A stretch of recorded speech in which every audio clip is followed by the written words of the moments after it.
Hello students, आज की video में मैं लेकर आ गई हूँ बीए सेकेंड ईयर के थर्ड सेमेस्टर के स्टूडेंट्स जो समाज शास्त्र पढ़ते हैं उनका मॉडल पेपर एग्ज़ाम 2023-24 के लिए।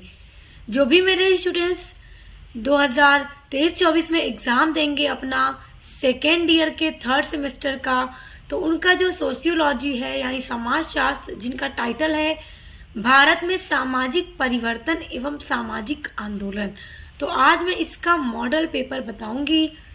और आज का जो ये मॉडल पेपर है ये आपके एग्ज़ाम के लिए आपकी बहुत ज़्यादा हेल्प करेगा, क्योंकि जितने भी मैं क्वेश्चन आज के मॉडल पेपर में आपको बताने वाली हूँ वो सभी आपके एग्ज़ाम में पूछे जाएंगे।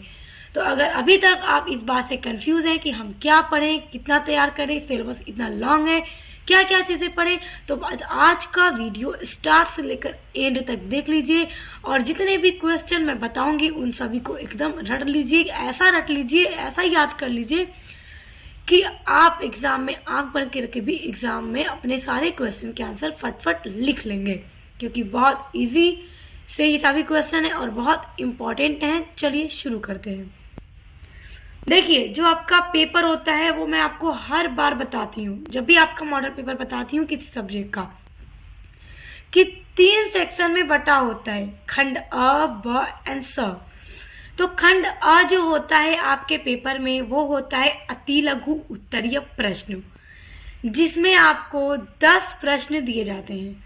इस अति लघु का जो क्वेश्चन नंबर 1 होता है, उस क्वेश्चन नंबर 1 के अंदर 10 क्वेश्चन दिए जाते हैं आपको, और आपसे कहा जाता है कि सभी प्रश्नों के उत्तर दीजिए और लगभग सभी प्रश्नों के उत्तर 50 शब्दों में दीजिए। तो सभी प्रश्नों के उत्तर आपको 50 शब्दों में देने होते हैं। तो चलिए अब आपके क्वेश्चन को देखते हैं, ध्यान से सभी क्वेश्चन को देखिएगा। देखिए, पहला प्रश्न है सामाजिक आंदोलन की परिभाषा दीजिए। ये आपके पेपर में जरूर पूछा जाएगा, क्योंकि जो आपके पेपर का टाइटल है वही है सामाजिक परिवर्तन एवं सामाजिक आंदोलन। तो पूछा जरूर जाएगा कि सामाजिक आंदोलन क्या है, आप क्या समझते हैं, या फिर सामाजिक आंदोलन को परिभाषा दीजिए।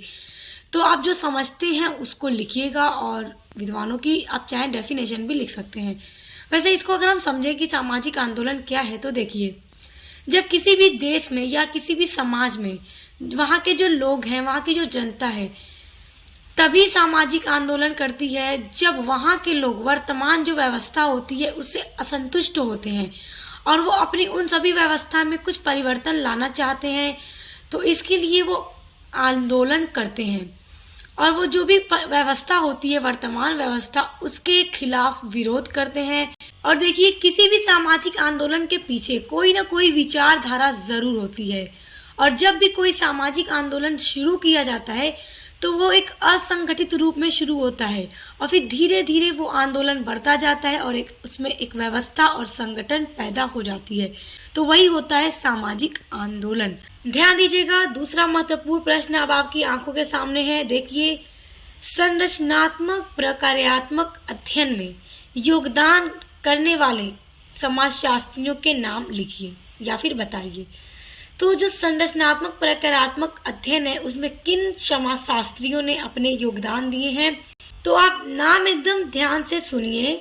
जो समाजशास्त्री हैं इसमें योगदान करने वाले वो हैं ML श्रीनिवास और SC दुबे, DN मजूमदार। ये सभी जो समाजशास्त्री हैं उन्होंने अपना इसके अध्ययन में योगदान दिया है। तो महत्वपूर्ण प्रश्न है, याद रखिएगा। अब ध्यान दीजिए, तीसरा महत्वपूर्ण प्रश्न है सत्य शोधक समाज की स्थापना कब और किसने की। तो बड़ा इंपॉर्टेंट है, ये पूछता है अति लघु में कि सत्य शोधक समाज की किसने स्थापना की थी और कब की थी। तो देखिए, सत्य शोधक समाज की स्थापना 24 सितंबर 1873 ईस्वी को ज्योतिबा फूले ने मुंबई में की थी। तो याद रखिएगा, ज्योतिबा फूले ने की थी, कब की थी, 1873 ईस्वी में मुंबई में की थी। अब ध्यान दीजिए, अगला प्रश्न है प्रौद्योगिकी क्या है। देखिए, जो प्रौद्योगिकी है ये सभी चीजें मैं आपका कंप्लीट करवा चुकी हूँ, एक एक ये आपकी यूनिट के अंदर टॉपिक है सभी, तो सब कुछ मैंने क्लियर कराया है, कंप्लीट कराया है, नोट्स के साथ सब कुछ डिस्कस किया हुआ है। तो मैं आपको ना प्लेलिस्ट की लिंक इसी वीडियो के डिस्क्रिप्शन बॉक्स में दे दूंगी। आप लोग पहले अपने इंपॉर्टेंट क्वेश्चन को देख लीजिए, फिर वहां से आप डिस्क्रिप्शन बॉक्स में जाकर वीडियोस को पढ़ लीजिएगा। इससे आपका एग्जाम की जो तैयारी है 100% बहुत अच्छी हो जाएगी।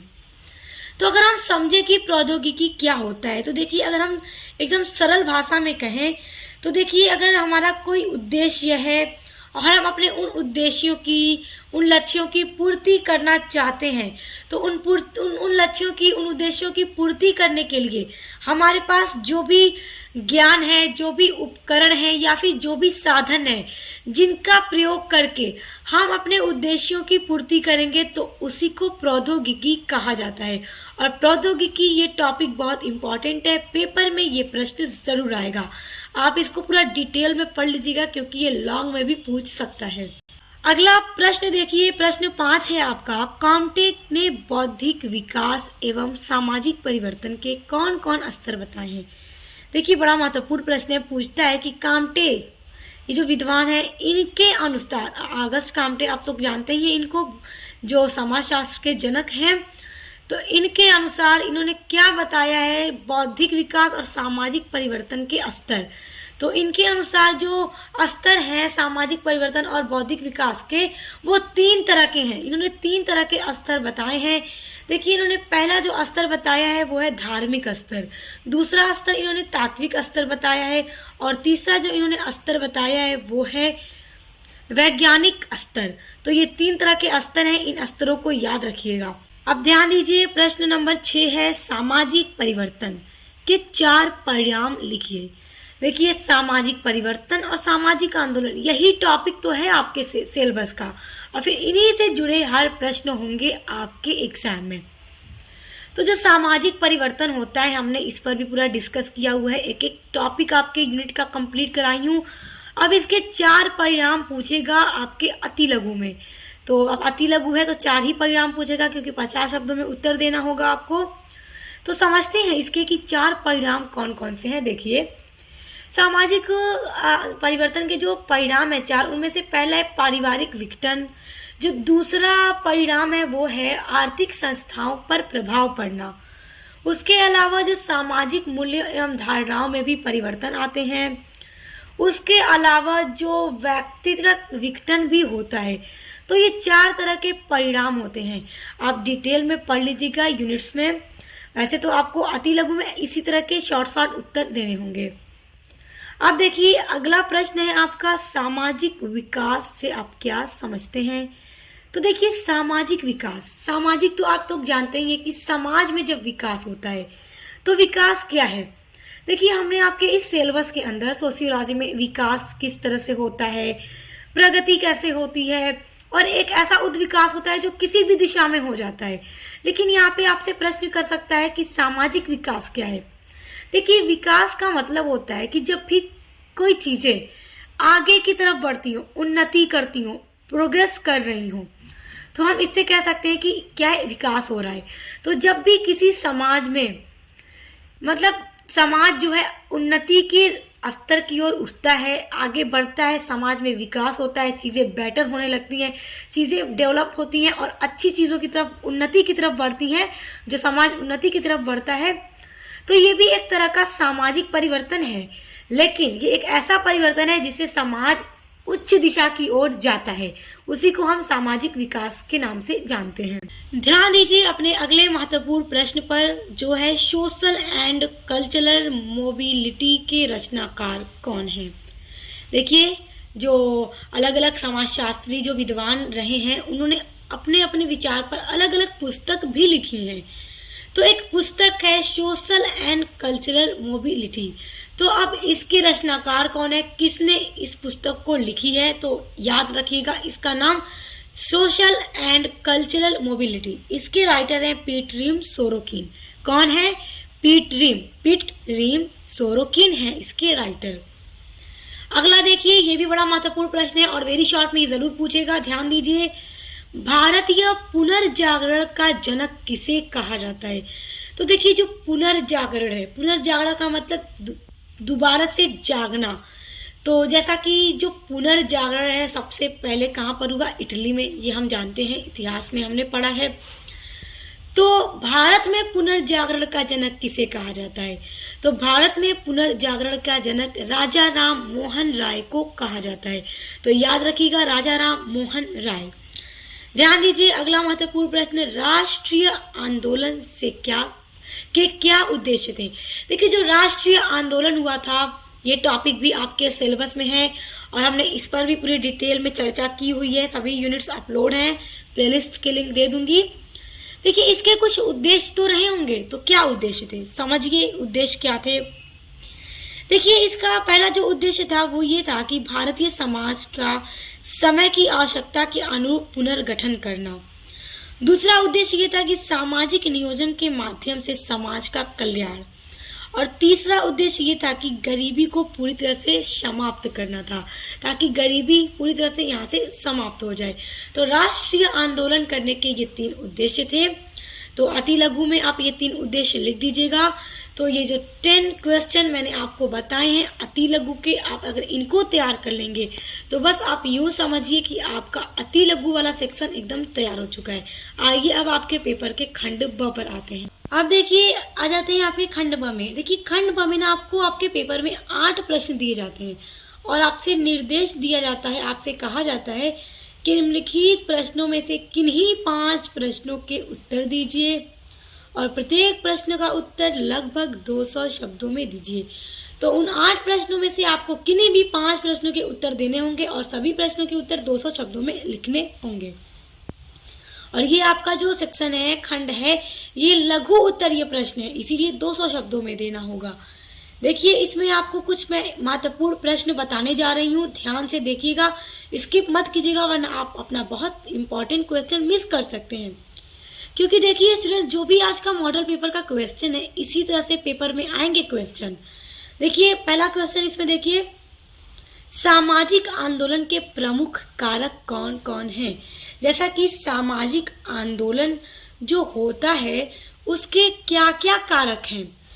तो देखिए, सामाजिक आंदोलन के बारे में हमने पढ़ा हुआ है, आपका पूरा सिलेबस ही मैंने बोला है कि कंप्लीट करा दिया है। 8 यूनिट पूरी कंप्लीट है, चैनल पर वीडियो अपलोड है। तो जब आपको मैं दूंगी लिंक तो आप उसको पढ़ लीजिएगा, आपको इसका उत्तर मेरे चैनल पर मिल जाएगा। दूसरा है कि सामाजिक उद्विकास के सिद्धांतों का वर्णन कीजिए। देखिए, जो सामाजिक उद्विकास है, हमने इसका अर्थ, इसकी परिभाषा, इसकी विशेषता और इसके जो भी सिद्धांत हैं, अलग अलग समाजशास्त्रियों के द्वारा दिए गए जो सिद्धांत हैं, सब कुछ हमने पढ़ लिया है। सभी पर वीडियो ऑलरेडी मेरे चैनल सक्सेस मास्टर पॉइंट पर अपलोडेड है। तो देखिए, सामाजिक उद्विकास के जो सिद्धांत है उसपे डार्विन जो समाजशास्त्री थे उन्होंने अपना सिद्धांत दिया, हर्बर्ट स्पेंसर ने अपना सिद्धांत दिया, उसके अलावा और भी समाजशास्त्रियों ने दिया है। तो हमने सभी के सिद्धांत को पढ़ लिया है। तो इसका भी लिंक मैं आपको दे दूंगी डिस्क्रिप्शन बॉक्स में, तैयार कर लीजिएगा क्योंकि ये क्वेश्चन एग्जाम में जरूर दिया जाएगा। अब देखिए, अगला महत्वपूर्ण प्रश्न है, सामाजिक उद्विकास एवं प्रगति में अंतर लिखिए।